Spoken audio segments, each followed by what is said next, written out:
Hello, my name is Eva and I run the account Notation is Great on Twitter.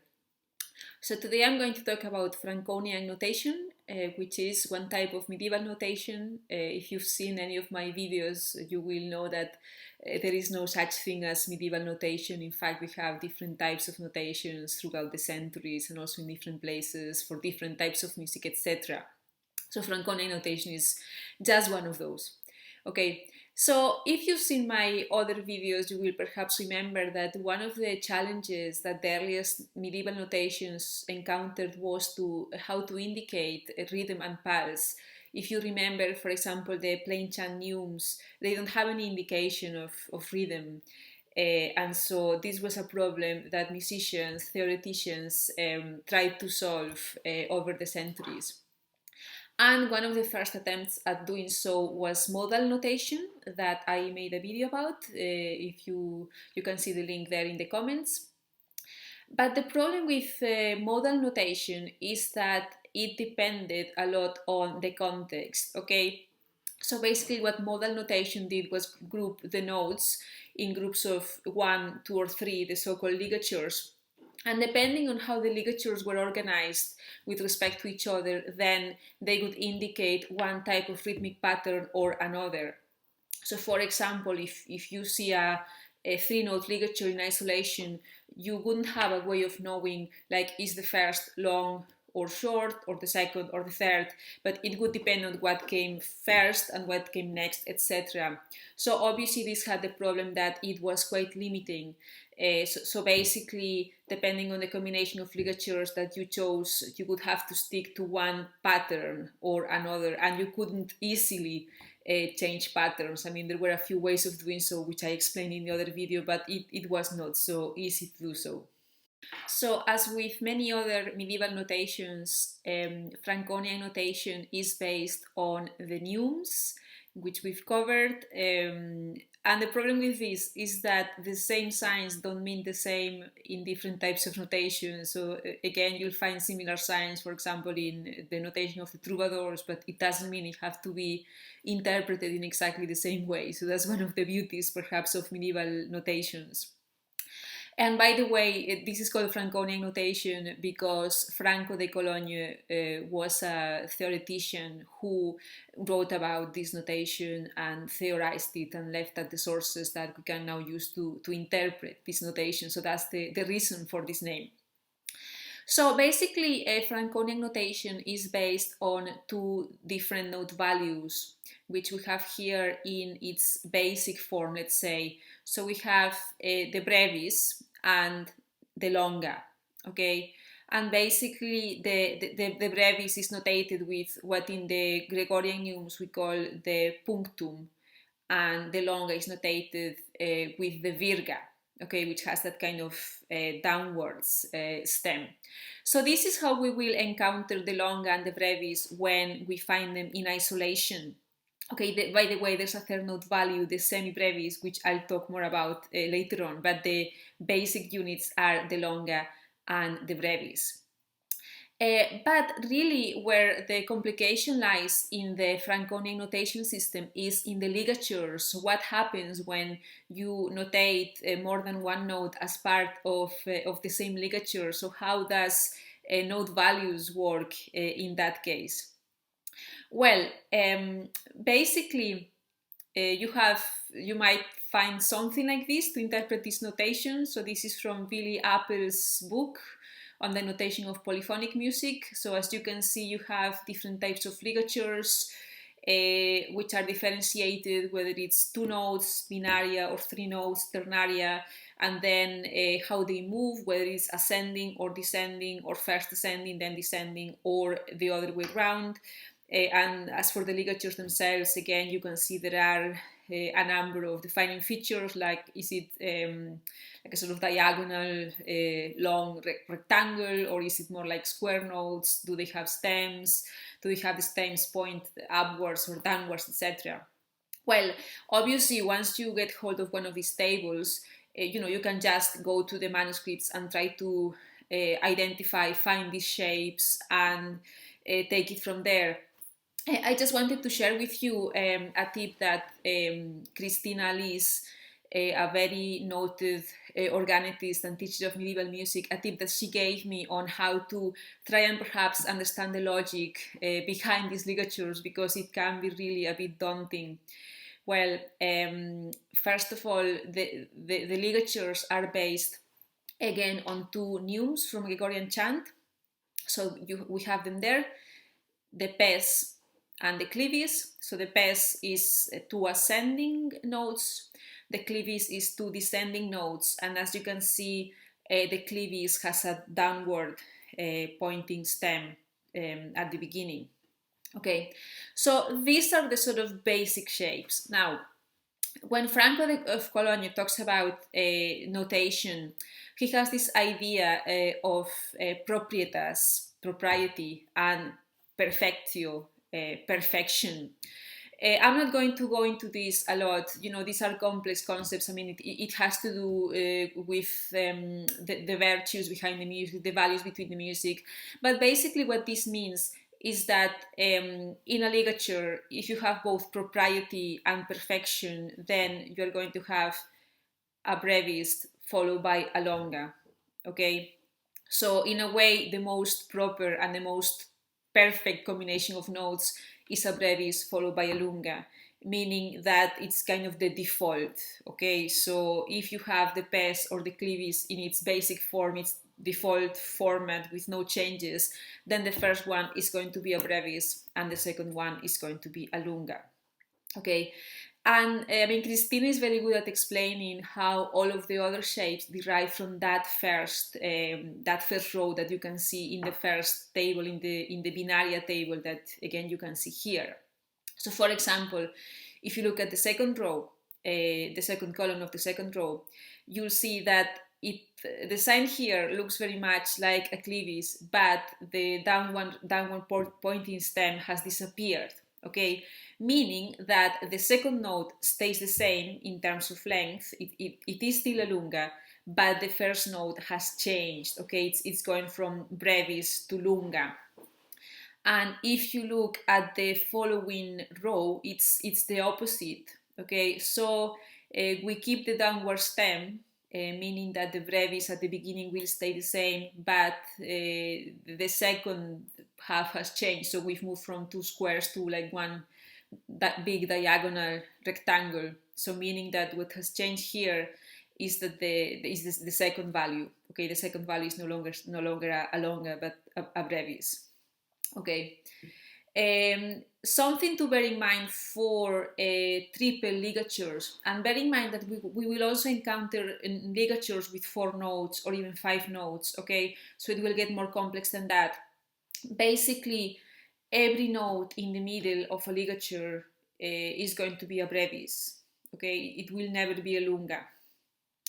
Another thing, if you look at the bottom rows in both tables, that's when we have the semibrevis, which here is indicated by an S. Okay, S stands for semibrevis. Semibrevis are quite easy to identify actually, because that's the only time that you have an upwards pointing stem, okay, to the left of either the note or the ligature. Okay, so when we see that, it's going to be two or three semibrevis, and as I'll discuss later, the semibrevis always appears in groups of 2 or 3. It never appears in isolation. So before we start looking at some of the manuscripts, I'm going to give you some tips on how do these different note values go together. So first of all, we must bear in mind that the basic unit, or what we would call a bar or a measure in our present-day terminology, it's always a triple meter, okay? So we can think of it in terms of 3/4, for example. So there will always be 3 beats in a bar, okay? We're never going to have a binary type meter at this point. So always 3, okay? So another principle is that one ligature doesn't necessarily mean one bar, okay? So, for example, we might have a ligature of 3 notes, and it might be that the first 2 notes are in one bar, and then the last note is part of another bar, Okay, so don't mistake ligature for bar, because I know it can be a quite common mistake. Then another principle is that whereas one ligature can be stuck between two different bars, what we don't have is syncopations. Okay, we will never have a note which starts in the last beat of a bar and then goes on into the first beat of the following bar. Okay, that's not idiomatic at this point. This kind of syncopations are not idiomatic. As for our basic values, the longa and the brevis that we've met before, so the longa can be 2 or 3 beats, and I'll explain how we know where there is 2 or 3 beats. The brevis can be 1 or 2 beats, perhaps quite confusingly, but again, I'll explain how this works in practice. And then finally, the semibrevis, I mean, as I anticipated before, so the semibrevis appears in groups of 2 or 3, so it will never appear one semibrevis alone. And 2 or 3 semibrevis will always be the equivalent of one brevis. So let's have a look at how this works in practice. So we're going to work with some pieces from the so-called Manuscrit du Roi, which is mostly a manuscript of vocal music, of trouvère music, but we also have a few instrumental pieces, so some of the very few instrumental pieces that have arrived at us from the Middle Ages.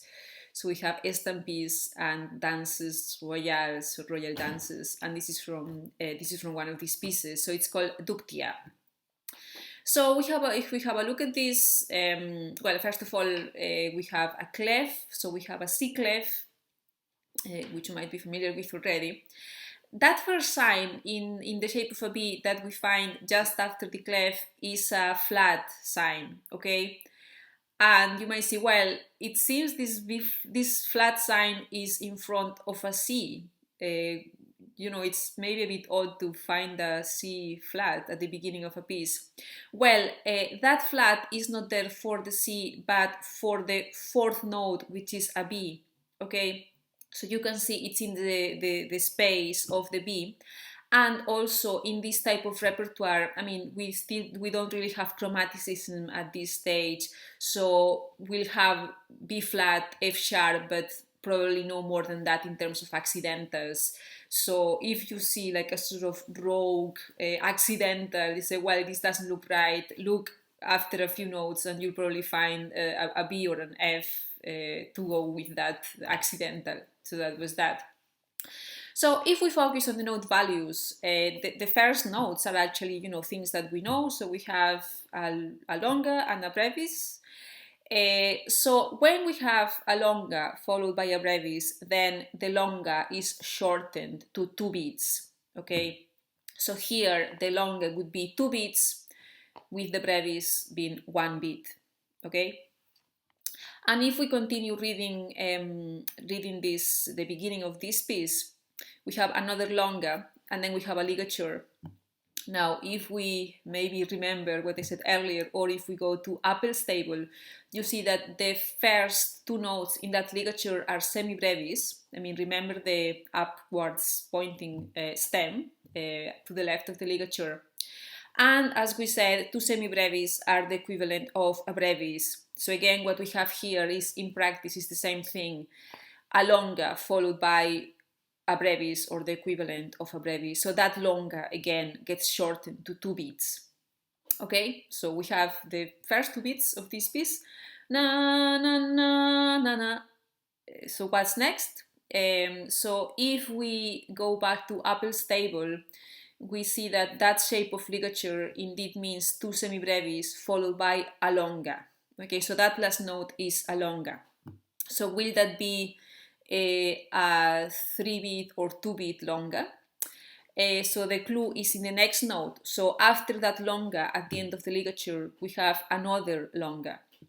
Okay, and when that happens, the first longa is the full 3 beats. Okay. And after that second longa, which is in isolation, we have a sort of vertical line. And yeah, I know that in other medieval notations that kind of thing is a rest, but here in this repertoire it's a bit like the news, it's more of a pause, it's more like a breath, not a full, bar or even a full beat, but it's more like a breath, it's more like a comma, that maybe we have today in our modern notation. So this is another piece from the same manuscript. It's called the second stampede. So I wanted to introduce a couple of other things here about this notation. So by the way, here we have an F clef, okay? So at this point, we normally only have either C clef or F clef, and this is how the F clef looks like. Now, if we look at the third of these ligatures, so we have the upwards pointing stem that I talked about earlier on. So we know that this ligature starts with two semibrevis, followed by a lunga, okay? Again, if we look at Apple's table, it's very clear that it is a lunga. And it's followed by another lunga. So we know that that final lunga in the ligature is going to be 3 beats, okay? But if you look more closely, you'll see that it has a kind of upwards pointing stem to the right of the ligature. I mean, it seems a bit short, but it kind of reaches into the next line in the staff. So what is this? Is this just a mistake by the scribe? Well, the answer is no. This is called a plica. Okay, so basically what a plica is a sort of ornament. So it reaches into the next note. So we have a C here. So the lunga is a C here. So the plica, as you can see, reaches into the D. Okay. So we have a C followed by a D, and conventionally we could notate that, so if the lunga takes 3 full beats, then that plica, conventionally we could notate it as taking the final beat of that lunga. So that ligature would be something like na na na na na. Okay, so you just the D just takes the final beat of that lunga. Now, and you can ask, well, but maybe you could have notated that with by simply adding a brevis, and it could take one beat from the lunga. Why not do that?